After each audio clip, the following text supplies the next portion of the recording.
Well, hello, my friend. Welcome again to Enrich Life. This is Brother Charles with Enrich Life, where you're worthy, you're blessed, and you are a creator. That's right. You're worthy, you're blessed, and you are a creator. Again, thank you for taking the time out of your busy schedule to look at us on Enrich Life. Well, this particular show, you are somebody. That's right. You are somebody. And by the way, just in case if today is the day that you came upon the planet, let me say happy birthday to you. That's right. Let me say happy birthday to you.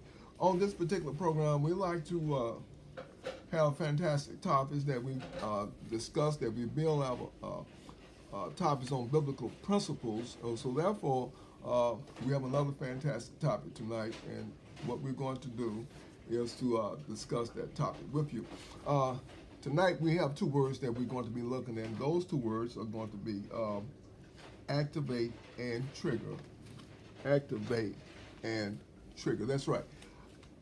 Those words mean that there's some type of action that's going to be taken, and there's a cause for it. Something caused it to be activated. Something caused it to be uh, triggered. So therefore, we're going to activate. These two words are going to be activate and trigger.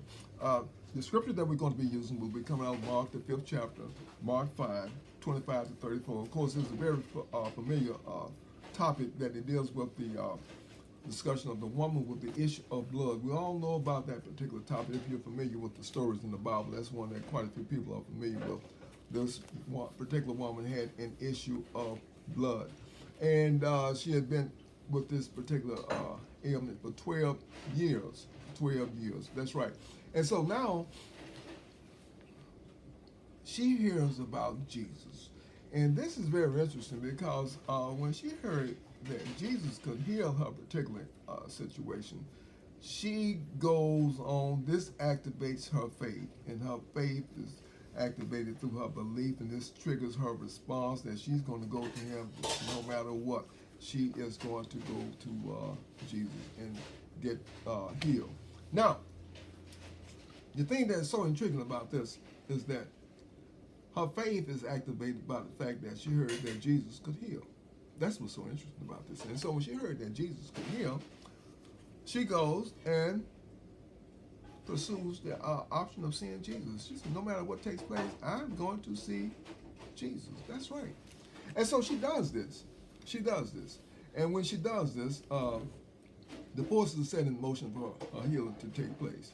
Those forces are set in motion for her healing to take place. And the thing that's so intriguing about this is the fact that she went to see Jesus. She had to go through some obstacles. There were people all around, but yet still this didn't discourage her because she was activated to she wanted to see Jesus. And she was not going to be denied. She was not going to be denied. And in the midst of all that, she achieved her objective, which was to be made whole. But she said, if I can just touch the hem of his garments, I will be whole. And guess what, my friend? She did do that. She did that.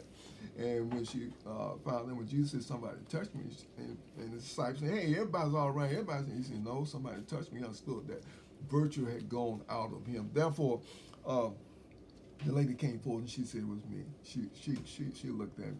He said, daughter, that faith has made thee whole. What made her whole? It was her faith. Her faith was activated by what? Someone told her that Jesus could heal. And that was the whole scenario that triggered that whole course of action to take place, was the fact that she believed that she could be healed. Because she'd been suffering this particular ailment for 12 years. 12 years, that's a long time, my friend. And that's what she was doing. She was suffering with this particular ailment for 12 years. So she goes to see Jesus. There's another story in the Bible that tells about how something was activated. Story with David and Nathan, where the prophet comes to David and tells him about this man that had one little sheep, and a rich man had a bunch of sheep and everything, but he decides to take his one sheep from him. And David gets firing mad. They where he had already to go get him, So David and Nathan says, "Oh King, that man is you. That man is you." And David understood what he was talking about because he had a man killed for Bathsheba. Very interesting, isn't it? Because what activated this course where David got so upset? He got upset because of what Nathan the prophet told him. He told him about this person taking advantage of the man that had one sheep and he had a bunch of. He could have got one of his. No, he took his only one sheep that he loved, and so this is where this activated that type of response from David. There are certain words that people can say that activate certain responses from you. They will activate certain emotions and reactions from you. There are certain things that happen that will activate things within you. Some of those things, case in point, is that people, you can hear certain songs and you say, "Oh, that I remember that song." You remember the event and the time that you were sharing during that particular song, and it activates an emotion that there was a good feeling attached to that song. This was activated because of that particular song and the emotional experience that was attached to that particular song. So it activates good feelings from you. Then there are times when people call certain people names and don't call that name around. It activates certain emotions and it causes them to get angry and they get upset and I can't stand that person because they haven't learned how to forgive. And so this shows off on you that you have to learn how to let things go in order to move on. You can't move on if you don't learn how to let things go. So certain songs and things, words can activate certain emotions, which will trigger certain reactions from you because you haven't learned how to deal with that particular instance, whatever the situation was. When you learn how to deal with that thing, you know that you can overcome that. You don't let it doesn't have the same effect. Instead of you being a reactor, you become a responder. You respond. The difference between reacting and responding is that reaction comes to whatever takes place. Someone says something ugly about you, you say something ugly about them, you're reacting to what they said. Whereas if you respond to that situation, someone says something ugly about you, you don't react to them saying something ugly about them. You might respond by saying, well, maybe you have a point, maybe you're okay, maybe that's just not true, but you don't respond in a tone, an angry tone. You respond correctly. See, you didn't let that get next to you. You don't become angry because of what someone said or did. This is called reacting. It's being activated because of a certain word, and it's going to be triggered, and that certain word will trigger certain emotional responses from you. So you have to learn how to deal with things like that, my friend, because life is too short. So we have to learn how to overcome certain things. We're going to have to do that, whatever it is. If you have a temper problem, you better get in your anger management course and do something to overcome it, or else it will be your detriment. It will cause you to fall. Now, there's an old story, that's an ancient story out of India, where this particular trader would, he goes to Africa to get some supplies and local supplies and animals, and he's a trader by trade. That's what he does.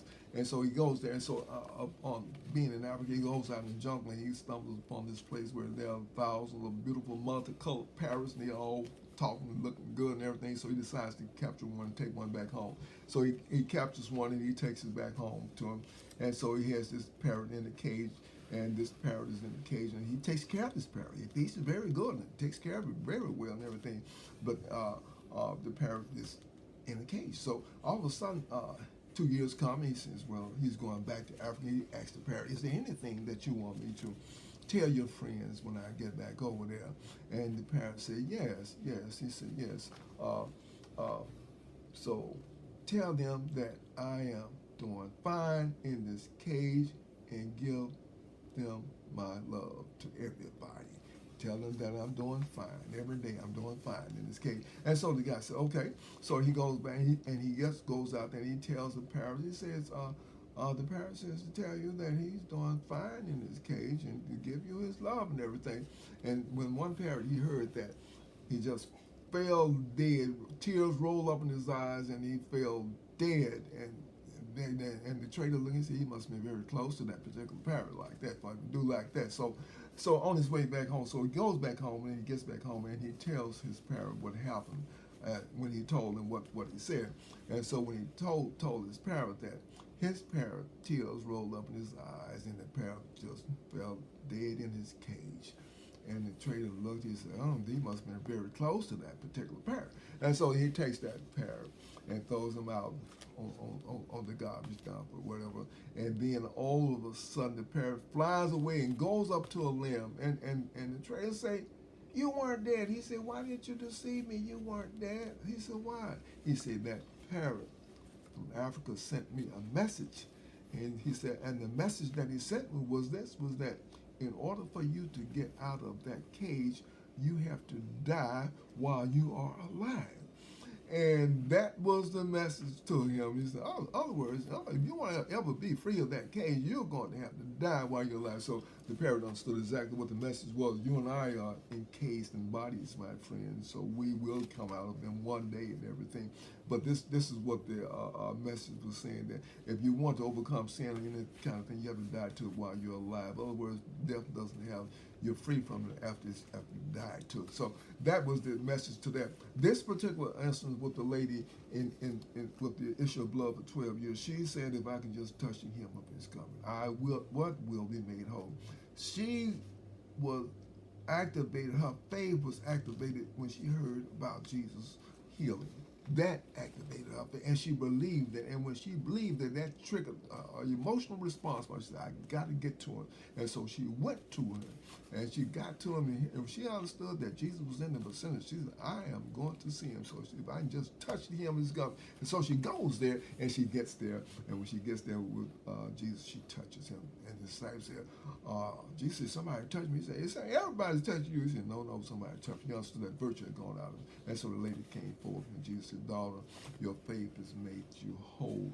Here's the question, my friend. What is your obstacle? What is it? What is your obstacle that's holding you back? Maybe it's not a sickness or a disease. It might be a mental state, whatever it is. But if you can just touch the hem of his garment, you will be made whole. In other words, if you can just get to Jesus. So what gets you to Jesus? Your faith. Your faith is that what gets you there. How do you get there? Through belief. And my friend, it's very simple. Just do as the lady of the issue of blood did. Overcome all the obstacles. Get there. Let nothing turn you back, because you can achieve whatever it is that you want.